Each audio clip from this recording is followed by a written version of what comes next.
Badankeena waxaan la kulannaa dhacdooyin yaab leh kuwaas oo mararka qaarkood sababa inaanan marnaba ilaabin oo aan xasuusnaano inta nolosheena ka dhiman.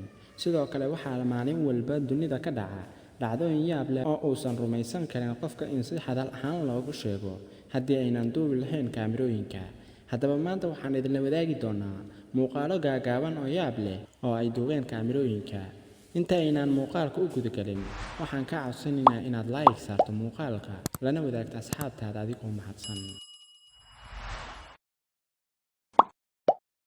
Maalin maalmaha ka mid ah telefishinka CNN ee Mareykanka oo barnaamij toos ah ka wareysanaya nin professor ah ayaa qolkii professorka waxaa soo gashay gabar yar oo uu dhalay.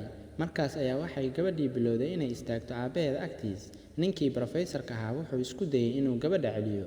Nasiib wanaag waxaa soo gashay gabadhii weyneyd, waxayna xoog uga saartay qolka gabadhii yareed.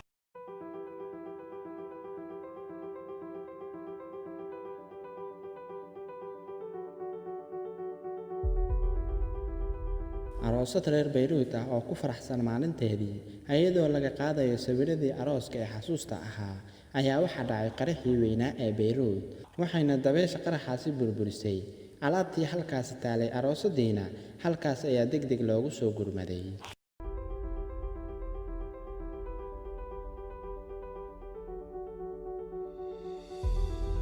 Labadan caruus waxay qaadanayaan jawi degan, waxayna sugayaan inta laga qaado sawirada xasuusta arooskooda ah, balse agtooda waxaa si argagax leh ugu soo dhacay bir weyn oo ay burburisay albaabkii hortiisa ay taagnaayeen.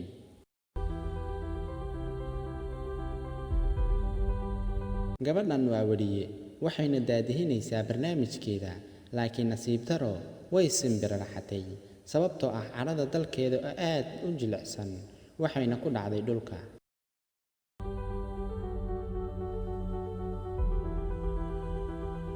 Gabdhahan waxay wadeen barnaamij gaar ah, waxaana masraxii ka dhacay mid ka mid ah gabdhihii, waxaana soo gaaray jug xoogan.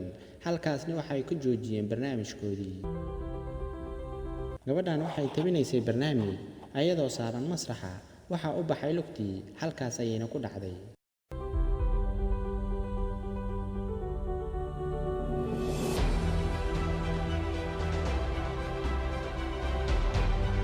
Kani waa laacib ciyaara kubadda cagta.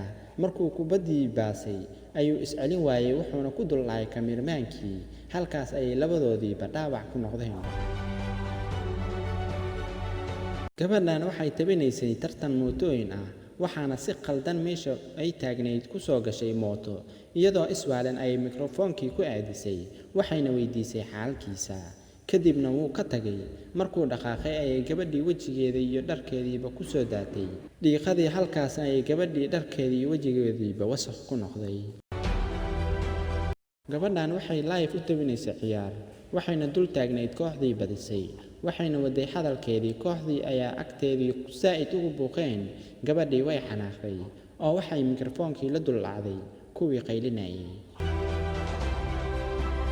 Haddaba daawade, qodobkee kuugu xiisaha badnaa?